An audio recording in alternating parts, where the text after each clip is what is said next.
my husband and I traveled to a small island nation to go and do some volunteer work.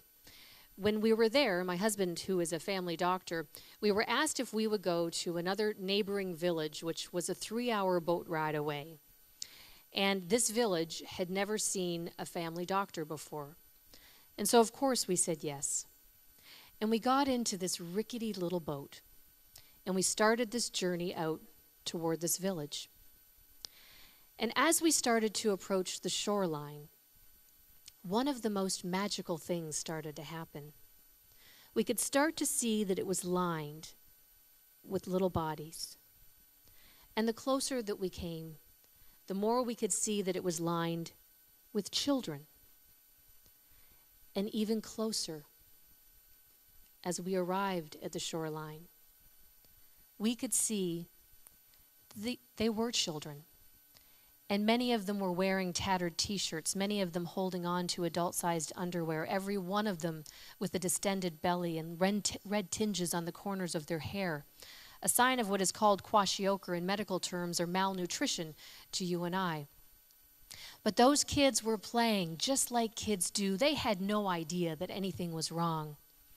And we tossed off some soccer balls, and we got off and we played with them for a little while. And then we went over to a building that the village had established. It was a small room, and inside of that room, my husband was set up. We had an interpreter, and I was taking notes. And the people of this village, they lined up around the building, there to see the medicine man. And one by one, over the course of the day, they came in. And you know, they presented with the same kinds of things that he would see here in North America. High blood pressure, diabetes, etc. But there were 2 young men that came in during the course of that day, and they were both in their late 20s, early 30s, and they presented with the exact same symptoms. They both talked about how they had a fever in their belly. And so Nick asked them probing questions. Well, when do you have the fever? When don't you have the fever? And the reality was, the only time they didn't have the fever was the once, or perhaps twice, in a week that they'd had a meal. They didn't need a diagnosis, they needed food. And I don't tell you that story to make you sad. I tell you that story because I believe that when we share our stories, when we tell our stories, like-minded people want to join with us and help to do good in the world. And I am very pleased to tell you that in this village right now, there is a school, their very first, that has been built, and it has a food program that feeds the children and it feeds their families. That will be a step for them out of the cycle of poverty. That story is about service, and service is one of my personal core values. So, let me ask you a question. How many of you in the room know who you are? How many of you know your own personal core values? I'm not talking about right from wrong, good from bad. If I were to ask you to name 3 to 5 words that define who you are, could you answer that question? Our core values are our sacred truths, the things that define us, the things that no matter what happens, no matter what situation that you are in, they don't change. You know, a couple of years ago, I was at a conference, and there was a speaker, a great guy out of the Chicago area, John Bloomberg, and he put forward a similar kind of challenge to the audience to think about what's important to us. And at the time, I thought, well, of course I know who I am. But as I sat back and tried to think about the words that defined my life, I hadn't done the homework. I thought I knew who I was. But I had to go home, and I had to sit, and I had to think about what was important. What are those sacred truths for me? So today, I want to share with you the remainder of the 4 additional core values that I identified for myself, in the hopes that this might spur some of you to go away and do a similar exercise. because I truly believe that if we identify what is important to us, what is at our core, that it helps us to lead a life of purpose, a much more fulfilling life. So, let me continue. I have a brother who lives in Chicago. He's a wonderful artist, and my husband and I were visiting him, and while we were there, there was only one thing I wanted to do. We were going to go out shopping for a day, and I wanted to find a gratitude journal. Now, many of you will remember that this was an Oprah-led craze about 10 years ago, the whole notion being that you would write 3 or 4 things down a day, and it would help to create the power of positive thinking. This was something at that point in time in my life that I thought would be really valuable. And so we found ourselves in this lovely little boutique in the Chicago area, and as I was shopping around, on the floor in a basket, I saw this beautiful tapestry-covered book. And so I bent down and I picked up the book, and I opened it up, and the pages were empty. And so very quietly I said to my husband, I said, "This is going to be my gratitude journal." And so I put it on the counter, and I shopped around a little bit more, and finally went over to the counter to pay. And the clerk took my book, and he walked down to this end of the counter, and he pulled out this beautiful wrapping tissue paper, and he wrapped up the book, and then he walked down to this end of the counter, and he pulled out this beautiful blue box with gold piping. And then he walked back to the center, and he pulled out this gorgeous ribbon, and he took all this time to make it quite elaborate. And then he handed it to me. And he said, "I couldn't help but overhear what you said, that this is going to be your gratitude journal. I want to be the first entry in your book. I want you to write that the man who sold you this book took the time to make it a more beautiful experience, a more meaningful experience. He is indeed the first entry in my book." And it's silly, but the second entry was a really good pickle that I had later in the day, because sometimes a good pickle just makes me very, very happy. But that is my second core value, gratitude. Being grateful for the things that happen in everyday, ordinary, not necessarily over-the-top moments, but those one-on-one connections between people and the things that make us grateful. The next of my core values is love. I've had a wonderful opportunity to be involved in an organization called Rotary International, a global organization of leaders who have joined together to exchange ideas to solve the world's most pressing challenges, both here in our local communities on a global level as well. One of the programs in Rotary is a youth exchange program, and I've been very lucky to have 3 youth exchange sons, one from Brazil, one from Denmark, and one from Ecuador. And they have enriched and added so much to mine and my husband's lives. We don't have our own children. And so our first exchange student was a young man named Leo from Brazil. And he arrived in August, the year that he was with us. And his language skills, to be quite honest, were really good. But you know what? In high school, he was struggling. He didn't feel the confidence in his own language ability at that point. He was still integrating.